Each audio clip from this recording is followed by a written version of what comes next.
wa lakal hamdu ba'da ridha. Ya Rabbi lakal hamdu kama yanbaghi li jalali wajhika wa 'azimi sultanik. Allahumma salli wa sallim wa zid wa barik wa an'im ala sayyidina wa maulana Muhammad wa ala alihi wa sahbihi wa barik wa sallim. Alhamdulillah. Marilah sama-sama kita memanjatkan setinggi-tinggi kesyukuran kepada Allah Subhanahu wa taala kerana dengan limpahan rahmat dan kurniaan Allah Subhanahu wa taala dapat kita bertemu lagi pada minggu ini, pada malam ini. Mudah-mudahan Allah memberkati segala nikmat yang telah Allah berikan kepada kita untuk anak-anak kita, cucu-cucu kita dan seluruh ahli keluarga dan kaum muslimin sekalian. Jangan lupa jangan lupa untuk kita sentiasa mendoakan saudara mara kita di Palestin. Mudah-mudahan Allah segera menghantar bantuan dan pertolongannya kepada mereka dan mengurniakan kemenangan kepada mereka. Amin ya rabbal alamin. Baik. Pada malam ini insya-Allah sekitar 15 minit saya nak tadabbur 3 ataupun 4 ayat lah daripada ayat 11 hingga ayat 14 sambungan daripada cerita dalam surah Nabi Yusuf yang berbunyi begini. A'udzubillahi minasyaitonirrajim. Qalu ya abana ma laka la ta'manna ala Yusuf wa inna lahu lanasihun arsilhu ma'ana ghadan yarta' wa yal'ab wa inna lahu lahafizun qala inni la yahzununi an tadhhabu bihi wa akhafu an ya'kulahu adh-dhi'bu wa antum 'anhu ghafilun. قالوا لئن أكله الذئب ونحن عصبة إنا إذا لخاسرون. Yang bermaksud, mereka berkata, wahai ayah kami, mengapa engkau tidak mempercayai kami terhadap Yusuf, padahal sesungguhnya kami semua menginginkan kebaikan baginya. Biarkanlah dia pergi bersama kami esok pagi agar dia bersenang lenang dan bermain-main dan kami pasti menjaganya. Dia yakni Yakub berkata, sesungguhnya pemergianmu bersamanya yakni bersama Yusuf sangat menyedihkanku dan aku bimbang dia dimakan serigala sedangkan kamu leka daripadanya.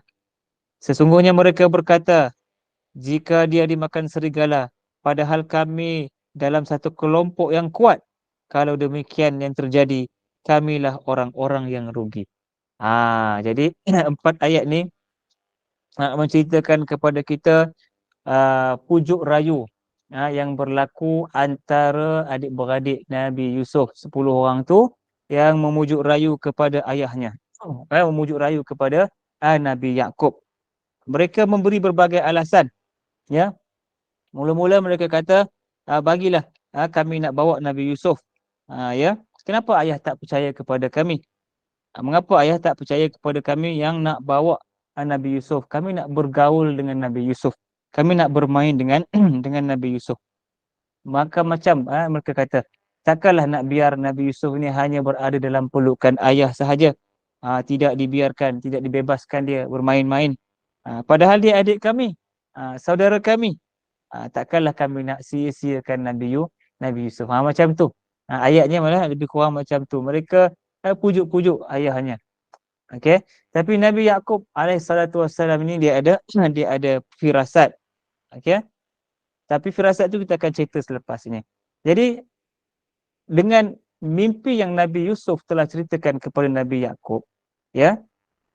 Secara tak langsung Nabi Yakub kata jangan cerita kepada adik-beradik, jangan cerita kepada abang-abang kamu. Nanti mereka akan berbuat jahat kepada kamu. Jadi selepas nasihat Nabi Yakub kepada Nabi Yusuf, jangan cerita mimpi, apa yang terjadi, jadi hubungan adik-beradik tu akan mula renggang sikit.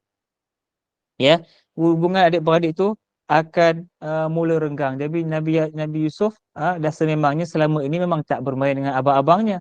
Ialah abangnya sudah lebih tua, berpuluh-puluh tahun. Nabi Yusuf kanak-kanak, memang padan dan layaklah dia bermain dengan Nabi Yusuf bermain dengan Bunyamin. Jadi bila ada mimpi yang begitu, maka Nabi Yakub pula kata jangan cerita kepada abang, maka memang betul. Bertambah jauhlah dia dengan dengan abang-abangnya. Jadi oleh kerana selama ini tidak pernah ada abang-abang yang 10 orang tu mengambil tahu ataupun nak bermain-main dengan Yusuf. Tiba-tiba macam mana Nabi Yakub nak menaruh kepercayaan? Ya.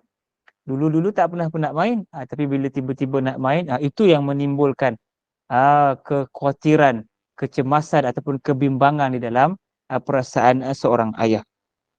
Mereka kata kepada Nabi Yakub, bagilah, kirimkanlah dia dengan kami, biarlah dia pergi main-main dengan kami, bersenang lenang, ya, bersenang lenang, melihat alam, kononnya ya, melihat keindahan alam, ya, bergurau senda, bermain-main dan makan-makan dengan kami. Kami pasti akan menjaganya. Tengok, ya, manusia bila dia nakkan sesuatu, ya, dia akan memberikan kata-kata manis, dia akan berjanji itu dan ini. Ayah jangan bimbang sebab kami akan jaga dia. Kami akan jaga dia, kami akan sentiasa dekat dengan dia. Kami ini adalah adik-beradik dia. Dan Nabi Yusuf adalah seorang budak lelaki yang sepatutnya mempunyai ketangkasan, yang mana dia akan berkembang menjadi seorang pemuda yang hebat.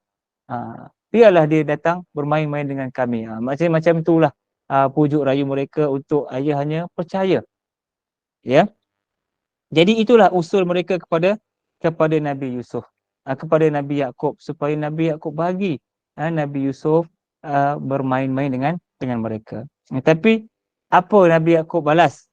Ya, selepas pujuk rayu, ya, alasan-alasan. Ini alasan saja yang direka oleh abang-abang Nabi Yakub. Nabi Yakub balas kepada mereka, aku akan bersedih hati. Ya. Inni la yahzununi. Maknanya bila kamu pergi bawa Yusuf, aku akan sedih. Nampak di situ Nabi Yakub telah menyatakan emosi dia, mempamerkan emosinya. Belum pergi lagi, dah sedih. Seolah-olah Nabi Yakub sebenarnya sudah ada firasat buruk terhadap niat anak-anaknya yang nak bawa Nabi Yusuf pergi berjalan, nak bawa Nabi Yusuf pergi berburu. Ini la yahzununi, itu akan menyedihkan aku. Yang kamu bawa Nabi Yusuf pergi nanti itu akan menyedihkan aku. Jadi itu emosi pertama. Ya, ialah sebab apa? Nabi Yakub memang sentiasa bersama dengan Nabi Yusuf. Hanya Nabi Yakub lah hanya Nabi Yusuf lah yang merawat kesepian, kesedihan seorang lelaki tua. Nabi Yakub sudah tua. Dan Nabi Yakub pula memahami anak ini tak ada ibu, maknya dah meninggal dunia. Jadi Nabi Yakub memang rasa sedih kalau Nabi Yusuf dibawa pergi daripada pangkuannya. Itu emosi yang pertama. Kemudian dinyatakan emosi yang kedua, wa akhafu an ya'kulahu dhib, dan aku takut sekiranya dia dimakan serigala. Emosi yang kedua ialah perasaan takut.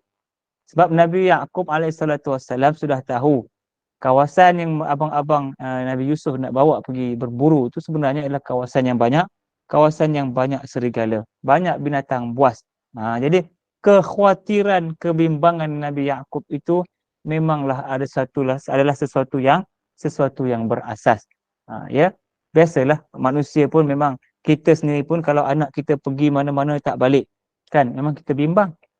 Ya, keluar tak balik lagi, pergi tak balik lagi. Ini belum pergi dah bimbang, belum pergi lagi dah rasa sedih, belum pergi dah rasa dah rasa takut.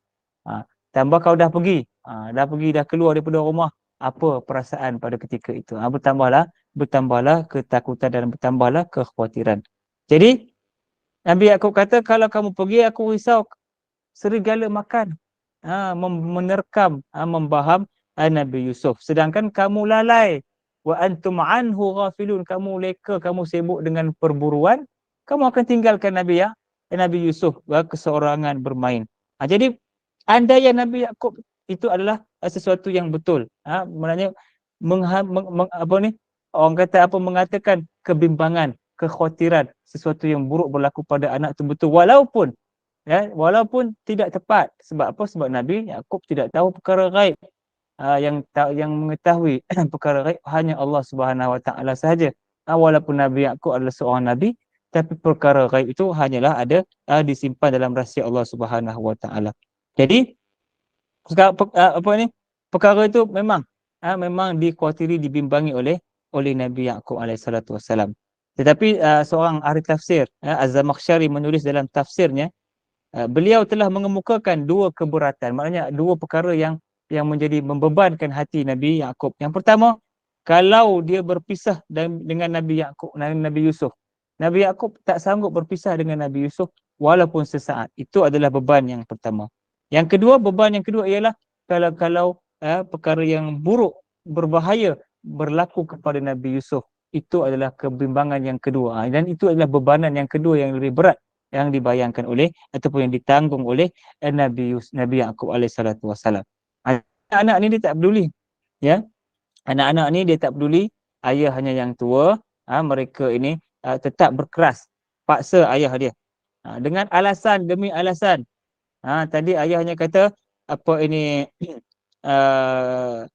kalau dia tolak, tak bagi pergi langsung tanpa berbincang, itu nanti menyebabkan adik-beradik yang lain terasa macam keras sangat, terasa pula. Jadi berbincang dulu.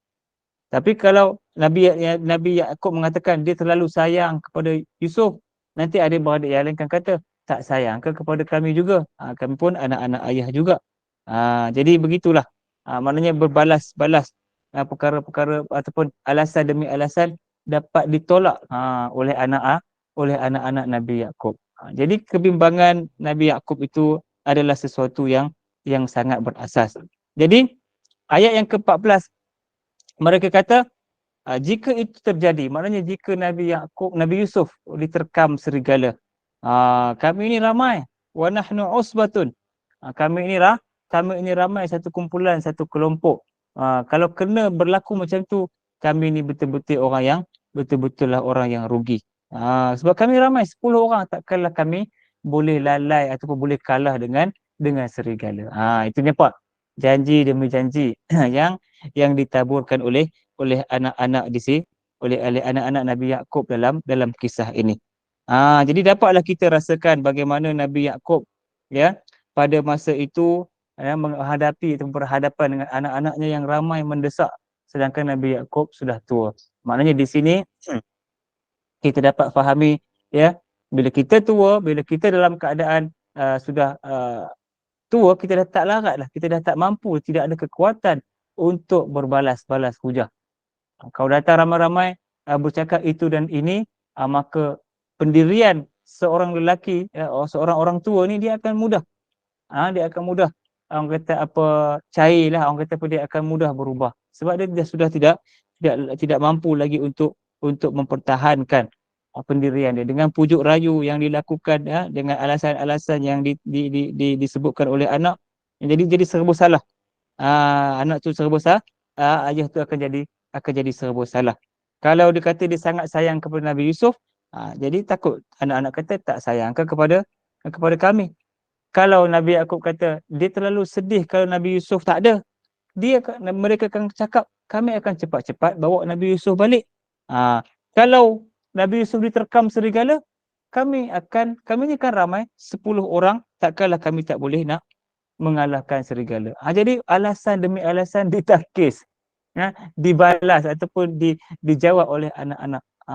Macam mana nak Nabi Yaqub menang dalam orang kata apa, perbincangan yang anak-anak nak minta bawa Yusuf berjalan. Jadi kesudahannya hati yang berat.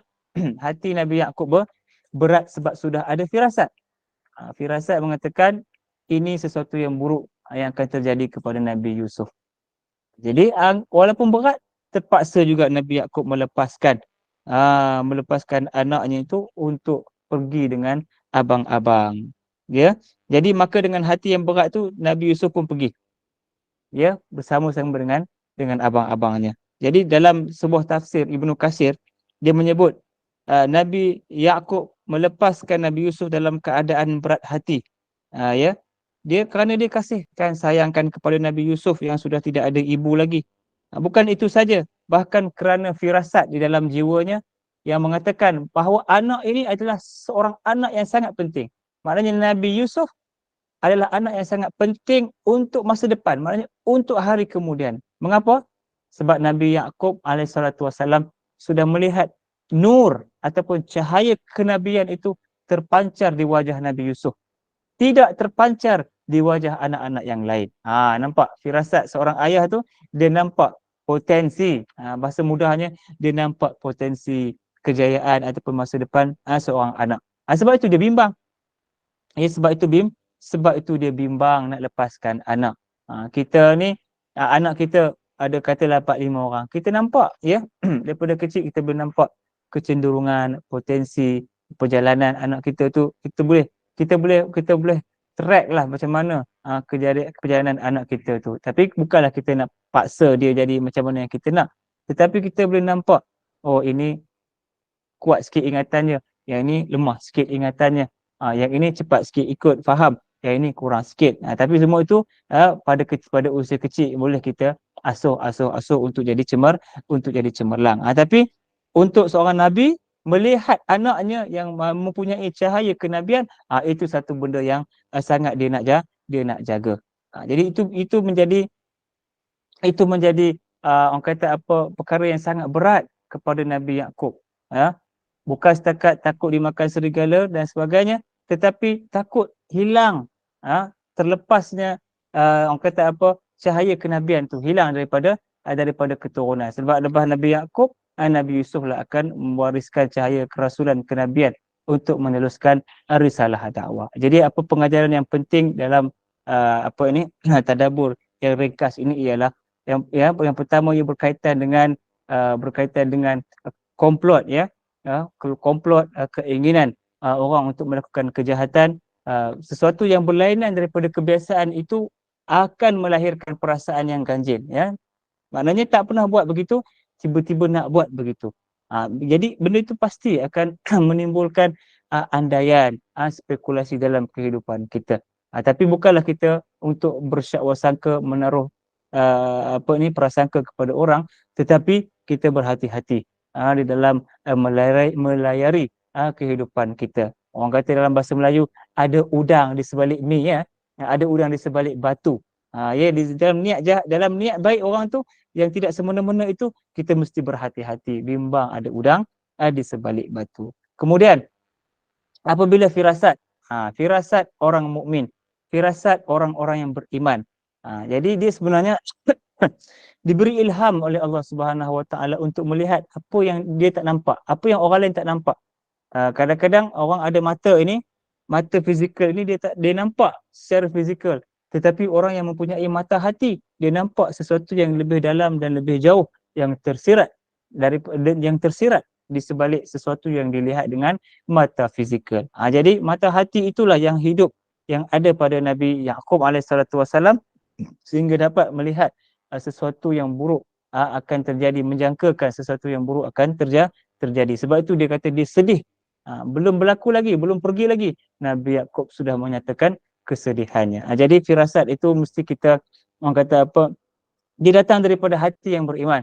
Dia bukan datang daripada calang-calang orang. Sesiapa yang kita jumpa, tiba-tiba dia menceritakan firasat. Tidak boleh kita terima firasat sebarangan orang, tetapi firasat dan ketentuan itu ataupun firasat perasaan itu datang daripada orang yang beriman, orang yang soleh. Dan yang ketiga ialah perkara ghaib, hanya diketahui oleh Allah Subhanahu Wa Taala. Hatta Nabi sendiri, Nabi Yaqub pun tak tahu benda ghaib, cuma perasaan saja, cuma ilham saja ataupun firasat. Tapi firasat itu pun dibimbing oleh Allah Subhanahu Wa Taala. Jadi saya rasa setakat itu tadabbur pada malam ini. Mudah-mudahan adalah kebaikan ataupun pengajaran yang baik. Kita sambung ayat pada minggu depan apabila kejadian yang buruk betul-betul menimpa kepada Nabi Yusuf alaihissalam. Terima kasih, kembali kepada saudari moderator.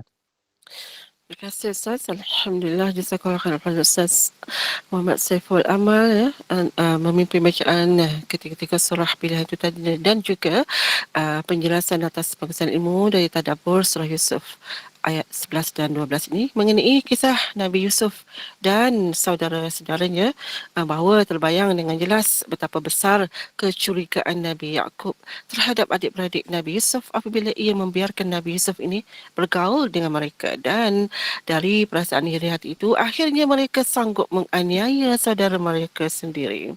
Dan semoga ini memberikan kita kefahaman dan mengambil ibrah daripadanya. Dan Ustaz kita tangguhlah dulu tadabbur ini dengan tasbih kafarah dan surah Al-Asr. Silakan Ustaz.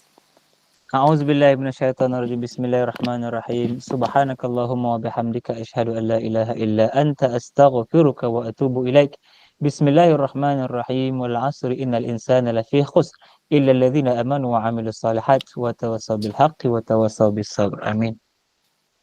Terima kasih Ustaz. Assalamualaikum. Jumpa lagi Ustaz minggu depan insyaAllah. Waalaikumsalam Sambung dengan terima kasih semua. Dan teruskan lagi dalam majlis ilmu ini untuk kita menutup majlis ilmu ini dengan membaca 10 ayat pertama, 10 ayat terakhir surah Al-Kahfi bersama-sama dengan Ustazah Nur Laila. Ustazah Nur Laila dah ada kan? Ustazah Nur Laila. Ustazah Nur Laila. Waalaikumsalam. Okey.